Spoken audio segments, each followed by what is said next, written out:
যে আমি আমার এই জিন্দেগিতে কোনোদিন কোনো প্রকার গুনাহ করি নাই? এই কথা আপনারা বলতে পারবেন? কেউ পারবে?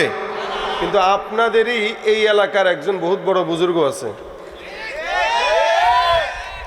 বুঝে গেছেন আপনারা? এই বুজুর্গ বলে এভাবে, আমি গুনাহ করি নাই। এ আপনাদের এলাকার এমন বড় বুজুর্গ আছে বলেই তো আপনারা বরকতে আছেন এখনো। এই লোকটা নাফরমান হওয়ার জন্য এতটুকুন মন্তব্য যথেষ্ট, আর বেশি কিছু দরকার নাই। আগের আমল আর এখন আমল পার্থক্য আছে না? আগে যেন তেন নাস্তিক, মুরতাদ, বাম, রাম, এরপরে দুর্নীতিবাজ, চোর, চোট্টাদেরকে মাহফিলে জায়গা দিতেন, সভাপতি বানাইতেন। ইনশাল্লাহ যদি বুঝমান হয়ে থাকেন, যদি দেমাগে কিছু থেকে থাকে, সামনের আগামী বাংলাদেশে কোনো প্রকার দুর্নীতিবাজ, চোরদেরকে স্টেজে জায়গা দিবেন না। এটা আল্লাহওয়ালাদের জায়গা, এটা আল্লাহওয়ালাদের মজলিস, আলেমদের মজলিস। আলেমদের স্টেজে কোনো চোরের জায়গা হতে পারে না। আর কেউ যদি এই কথা বলে যে আমার কোনো গুনাহ নাই, ও তো সবচেয়ে বড় চোর।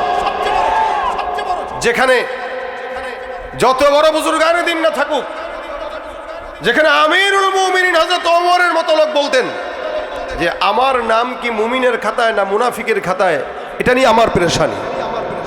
হযরত ওমর এই কথা বলতেন, যার ব্যাপারে নবী করিম সাল্লাল্লাহু আলাইহি ওয়াসাল্লাম হাদিস বর্ণনা করেছেন যে আমার পরে কোন নবী যদি আল্লাহ দুনিয়াতে পাঠাতো, আমার পরের নবী হতো ওমর। সুবহানাল্লাহ। দাম কি বেশি না কম ওমরের? এই ওমর রাদিয়াল্লাহু তাআলা আনহু বলতেছেন আমার নামটা কি মুমিনের খাতায় না মুনাফিকের খাতায়? আমি কি ইমানদারের খাতায় নাকি গুনাহগারের খাতায়? ওমরের মতো লোক। আর কোথাকার কোন নাস্তিক, মুরতাদ, শয়তান এসে বলতেছে আমার গুনাহ নাই। এ কারণে আমি আমিনও কই না, এ কারণে আমি আল্লাহর কাছে ক্ষমাও চাই না। আরে শয়তানও তো পর্যন্ত এরকম শয়তান হয় নাই। শয়তানও এদেরকে দেখলে হাসে আর বলে আমি কি শয়তান, আমারে না পাঠায় তারে পাঠাইলেই ভালো ছিল। শয়তান থাকা লাগে? আর এগুলো থাকলে কি বলেন? এই দেশে এরকম দু চারটা থাকলে শয়তান লাগে? আমিরুল মুমিনিন পেরেশানিতে আছেন, আমার নামটা কি মুমিনের খাতায় নাকি গুনাহগারের খাতায়? যেখানে আব্দুজাহানের খলিফা, যে খলিফাতুল মুসলিমিন, নবী হওয়ার মতো যোগ্যতা রাখে, সেই খলিফা বলতেছে আমার নাম কি মুমিন নাকি বেঈমানের খাতায় আমি নিজেও জানি না। যদি জান্নাতে দেয় তো আমাকেই দিবে, আর যদি জাহান্নামে যাওয়া লাগে তো আমি সবার আগে যাব। ওমরের কথা। রাসূলের একজন সাহাবী ছিলেন, নাম যার হযরত হুযায়ফা ইবনুল ইয়ামান রাদিয়াল্লাহু তাআলা আনহু। হুযায়ফা ইবনুল ইয়ামান রাদিয়াল্লাহু তাআলা আনহু অনেক বড় একজন সাহাবী। যেই সাহাবীটার কাছে পয়গম্বর সাল্লাল্লাহু আলাইহি ওয়াসাল্লাম সুন্দর করে মুনাফিকের লিস্টি দিয়ে দিছিলেন। কথা কি বোঝা যায়? আমিরুল মুমিনিন এটা জানতেন, হুযায়ফার কাছে লিস্টি আছে মুনাফিক কে, মুমিন কে। হযরত ওমর একদিন যায় ডাক দিয়া বলেন, হুযায়ফা তোমার কাছে পয়গম্বর লিস্টি দিছেন, মুনাফিকের লিস্টি আর ইমানদারের লিস্টি আছে। আমি ওমর আমিরুল মুমিনিন বলতেছি দয়া করে তুমি আমাকে আমার লিস্টিটা দেখায় দাও, আমার নামটা কি মুনাফিকের খাতায় আছে নাকি নাই এটা দেখতে চাই। আমিরুল মুমিনিন হযরত ওমর ডাক দিয়া বলেন, হুযায়ফা তোমার কাছে আমার নামের লিস্টিটা কোন খাতারে আছে জানি না, তুমি একবারের জন্য দেখায় দাও। হুযায়ফা ডাক দিয়া বলেন, আমিরুল মুমিনিন আমাকে আল্লাহর হস্তে ক্ষমা করবেন। কেন? আমি নিজেও জানি বলতে পারবো না, কারণ আমার পয়গম্বর মুহাম্মদুর রাসূলুল্লাহ সাল্লাল্লাহু আলাইহি ওয়াসাল্লামের নিষেধ আছে। রসুল বলতে নিষেধ করলেন, কার নাম কোথায় আছে এটা আমি ছাড়া, আল্লাহ ছাড়া আর কেউ জানে না। মদিনার মক্কার ভিতরে কারা কারা মুনাফিক লিস্টির ভিতরে লেখা। আমিরুল মুমিনিনের ঘুম হয় না, টেনশন। আমার নামটা যদি মুনাফিকের খাতায় থাকে তাহলে তো জাহান্নাম ছাড়া কোনো উপায় নাই। আমার নামটা যদি ইমানদারের খাতায় থাকে তাহলে তো আল্লাহর কাছে রহমতের আশা করা যায়। ঘরের মধ্যে প্রবেশ করার পর একদিন, 2 দিন, 3 দিন রাত হয়ে গেল, ওমরের ঘুম হয় না। আমিরুল মুমিনিন চিন্তা করলেন, যদি নামটা আমার মুনাফিকের খাতায় হয় আমি কেমনে মুনাফিকের খাতা থেকে নামটা কাটানো যাবে সেই চিন্তা করা দরকার। এ মুসলমান, আমাদের সমাজের মধ্যে যত মুসলমান আছেন অধিকাংশ মুসলমান কিন্তু নামে মুসলমান, কামে মুনাফিক, ঠিক কিনা? মুসলমান দাবি করে নামাজ নাই, রোজা নাই, হজ নাই, যাকাত নাই। মুসলমান দাবি করে সুদের কারবারি করে, মুসলমান দাবি করে ঘুষ খায়, মুসলমান দাবি করে কোরআন তেলাওয়াত করে না, কোরআন মানেও না। মুসলমান দাবি করে এমন কোনো অন্যায় নাই যে অন্যায়টা সে করে না। আমার আল্লাহ বলেন, ওয়ামিনান নাসি মান ইয়াকুলু আমান্না বিল্লাহি ওয়া বিল ইয়াউমিল আখিরি ওয়া মা হুম বিমুমিনিন। মানুষের মধ্যে এমন একদল থাকবে যারা নিজেরা নিজেদেরকে মুমিন দাবি করবে, ইমানদার দাবি করবে, আল্লাহওয়ালা দাবি করবে।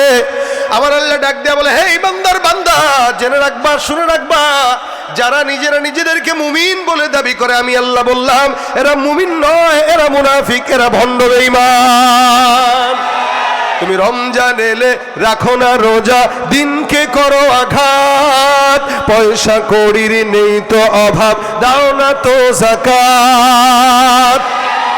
ইমানদারির বড়াই করো, নেই তোমার ইমান, তুমি ইমানদারির বড়াই করো, নেই তোমার ইমান, তুমি কেমন মুসলমান, তুমি জোরে কেমন মুসলমান, তুমি কেমন মুসলমান। নামাজের সাথে নাই পরিচয়, মানো না কোরআন, নামাজের সাথে নাই পরিচয়, মানো না কোরআন, তুমি কেমন, তুমি কেমন মুসলমান। তুমি নবীর উম্মত দাবি করো, সুন্নাহ মানো না, নবীর অপমানে তোমার হৃদয় কাঁদে না। নবীর উম্মত দাবি করো, সুন্নাহ মানো না, নবীর অপমানে তোমার হৃদয় কাঁদে না। তুমি বিজাতীয় সংস্কৃতিতে সপেছো পরাণ, তুমি বিজাতীয় সংস্কৃতিতে সপেছো পরাণ, তুমি কেমন মুসলমান, তুমি কেমন মুসলমান, ঠিক কিনা? সুদের টাকায় প্রাসাদে গড়ো, ঘুষ ছাড়ো না, দিন দুঃখী না খেয়ে মরে খবর রাখো না। তুমি সুদের টাকায় প্রাসাদে গড়ো, ঘুষ ছাড়ো না, দিন দুঃখী না খেয়ে মরে খবর রাখো না। তুমি ঘুষ খেয়ে অবিচার করো, সাজিয়া প্রধান, তুমি ঘুষ খেয়ে অবিচার করো, সাজিয়া প্রধান, তুমি কেমন মুসলমান, তুমি কেমন মুসলমান। নামাজের সাথে নাই পরিচয়, মানো না কোরআন, তুমি কেমন মুসলমান, তুমি কেমন মুসলমান। দাবির নাম মুসলমান নাকি মানার নাম? এই জন্য আমার আল্লাহ পাক বান্দাকে শিখাই দিয়েছেন, যারা ইমানদার তারা বলে সামি'না ওয়া আতা'না, যারা বেঈমান তারা বলে সামি'না ওয়া আসাইনা। বেঈমানরা কান দিয়া ঢুকায় একদিক দিয়া, বের করে আরেক দিক দিয়া, আর ইমানদাররা কান দিয়া ঢুকায় দেমাগে নেয়, অন্তর দিয়া অনুধাবন করে, আমল দিয়া পরিপূর্ণ করে, ঠিক কিনা? আমিরুল মুমিনিন ডাক দেয়া বলে, আমার নামটা কি মুমিনের খাতায় নাকি মুনাফিকের খাতায়? হুযায়ফা বলে না, ওমর বাসার মধ্যে যায়, ঘুম নাই, চোখের মধ্যে ঘুম নাই, আমিরুল মুমিনিন ঘুমায় না, পেরেশানি। আমার নামটা যদি মুনাফিকের খাতায় হয়, জাহান্নাম ছাড়া আমার কোনো দ্বিতীয় রাস্তা নাই। 3 দিন পরে আমিরুল মুমিনিন হুযায়ফার ঘরের মধ্যে যায়, দরজায় টোকা দেয়। হুযায়ফা কে? বলে আমি আমিরুল মুমিনিন ওমর। হুযায়ফা ডাক দেয়া কয়, আমিরুল মুমিনিন, আপনি আমার দরজার সামনে না এসে আমাকে খবর দিলেই তো আমি আপনার সামনে চলে যেতাম। ওমর ডাক দেয়া বলে, হুযায়ফা একটা প্রশ্নের জন্য আসলাম, জবাব দিবা? আমিরুল মুমিনিন যখন বললেন জবাব দাও, হুযায়ফা ডাক দেয়া বলে, আমিরুল মুমিনিন বলেন, আপনার জন্য আমি তৈয়ার। হুযায়ফা ডাক দেয়া বলে, কি প্রশ্নের জবাব দেওয়া লাগবে?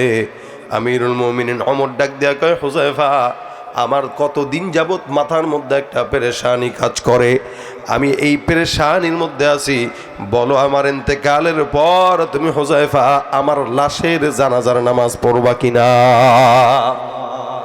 আমিরুল মুমিনিন ডাক দেয়া বলে, আমার লাশের জানাজার নামাজটা তুমি পড়বা? বলে হ্যাঁ।